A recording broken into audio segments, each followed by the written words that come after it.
आज की कहानी है डॉक्टर राम मनोहर लोहिया। विश्व मानवता के उपासक व विलक्षण प्रतिभा के धनी डॉक्टर राम मनोहर लोहिया 20वीं सदी के महान समाजवादी चिंतक थे।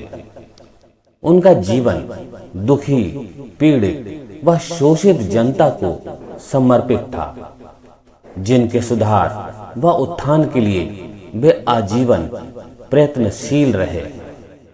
जहां अन्याय के खिलाफ विरोध करने का उनमें अदम्य साहस था, वहीं अपनी गलतियों का एहसास होने पर क्षमा मांगने में उन्हें तनिक भी संकोच या डर नहीं लगता था।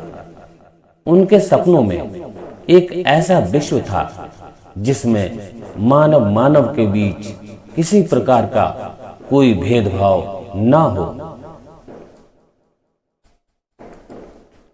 ऐसे प्रखर समाजवादी विचारक डॉक्टर राम मनोहर लोहिया का जन्म 23 मार्च सन 1910 ईस्वी को उत्तर प्रदेश के फैजाबाद जिले के अंतर्गत अकबरपुर तहसील में हुआ था, जो कि वर्तमान में अंबेडकर नगर जिले में स्थित है। इनके पिता श्री हीरालाल लोहिया तथा माता श्रीमती चंद्री देवी थी। जब ये लगभग 2.5 वर्ष के थे, तभी इनकी माताजी का स्वर्गवास हो गया। माताजी के न रहने पर इनका पालन पोषण इनकी दादी जी ने किया। बचपन से ही यह अपने पिताजी के साथ रहे और उनके जीवन से ही इन्हें राष्ट्र प्रेम की प्रेरणा मिली। इनकी प्रारंभिक शिक्षा अकबरपुर के प्राइमरी स्कूल में हुई। अकबरपुर की पढ़ाई समाप्त करने के बाद ये अपने पिता के साथ मुंबई चले गए। इन्होंने मुंबई से मैट्रिक, बनारस से इंटरमीडिएट और कोलकाता के विद्यासागर कॉलेज से स्नातक की परीक्षा उत्तीर्ण की।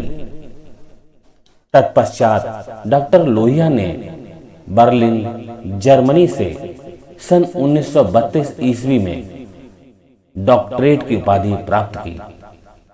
डॉक्टरेट की उपाधि के लिए डॉक्टर लोहिया ने प्रोफेसर वर्नल जोबर्ट के निर्देशन में नमक सत्याग्रह पर अपना शोध कार्य पूरा किया। डॉक्टर लोहिया सन 1933 ईस्वी के प्रारंभ में स्वदेश लौटे। स्वदेश लौटने के बाद ये समाज के उत्थान हेतु देश में संचालित समाजवादी आंदोलन के साथ जुड़ गए। देश की स्वतंत्रता से पूर्व ये भारत में ब्रिटिश साम्राज्यवाद का मुखर विरोध करते रहे। सन 1942 ईस्वी के भारत छोड़ो आंदोलन में भी इन्होंने सक्रिय रूप से भाग लिया और इसे आजादी की आखिरी लड़ाई के रूप में स्वीकार किया।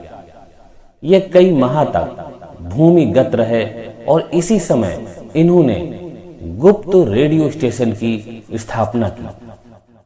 रेडियो के अनेक प्रसारणों के माध्यम से लोगों में नवीन चेतना जागृत की और आंदोलन को जारी रखा।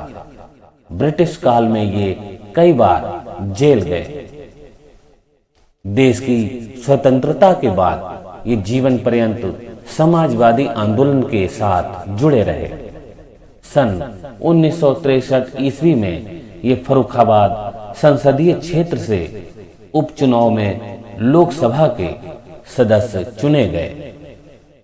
मौलिक विचारक, क्रांतिदर्शी और समाजवाद के प्रेरक स्तंभ डॉक्टर लोहिया का 12 अक्टूबर सन 1967 ईस्वी को देहावसान हो गया। डॉक्टर राम मनोहर लोहिया एक प्रबुद्ध विचारक और लेखक भी थे। इनकी रचनाएं जीवन के विविध पक्षों से संबंधित हैं। इनकी प्रमुख रचनाएं हैं इतिहास चक्र, अंग्रेजी हटाओ, धर्म पर एक दृष्टि, मार्क्सवाद और समाजवाद, समाजवादी चिंतन, संसदीय आचरण आदि। इन्होंने कई पत्र पत्रिकाओं का संपादन किया तथा उनके लिए लेख भी लिखे। भूमिगत रहते हुए इनकी जंगजू, आगे बढ़ो तथा मैं आजाद हूं आदि पुस्तिकाएं प्रकाशित हुईं। इनकी रचनाओं में मौलिक चिंतन के भी पर्याप्त अंश हैं। भूमि सेना और 1 घंटा देश को दो उनके मौलिक चिंतन के प्रमुख उदाहरण हैं। डॉक्टर लोहिया एक निर्भीक व्यक्ति थे। वह अपने आसपास की घटनाओं व परिस्थितियों का निष्पक्ष विश्लेषण करते थे। उनके व्यक्तित्व में किसी भी स्तर पर कथनी और करनी में विरोधाभास नहीं था। वे चाहते थे कि मनुष्य के संपूर्ण जीवन व स्वभाव की अभिव्यक्ति हो। वे इस पक्ष में नहीं थे कि व्यक्तित्व के किसी एक विशिष्ट पक्ष की एकांगी व सीमित वृद्धि हो। उन्होंने अपने कर्म व चिंतन के द्वारा मनुष्य के व्यक्तित्व के विकास को सदैव प्राथमिकता प्रदान की। उनके चिंतन में गांधी जी के विचारों का गहरा प्रभाव रहा है।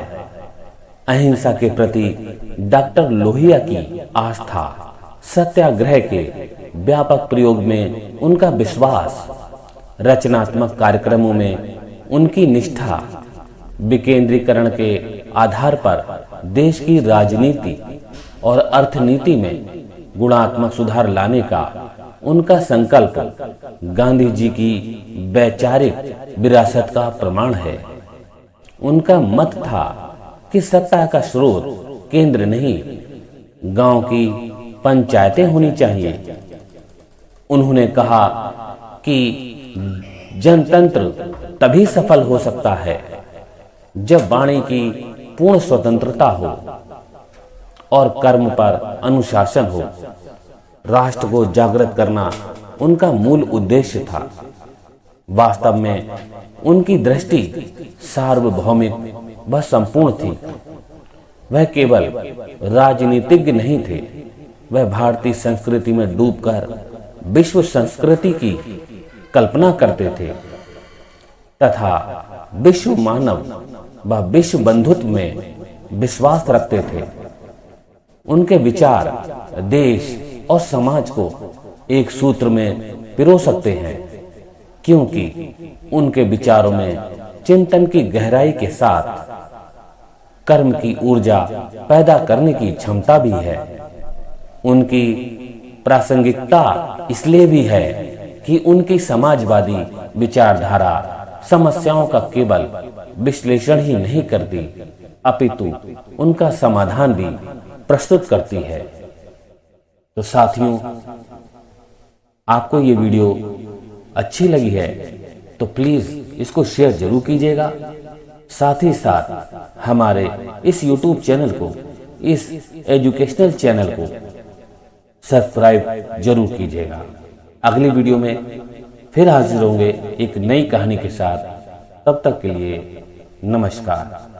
Please like and subscribe my YouTube channel Krishika Online Classes. Thank you.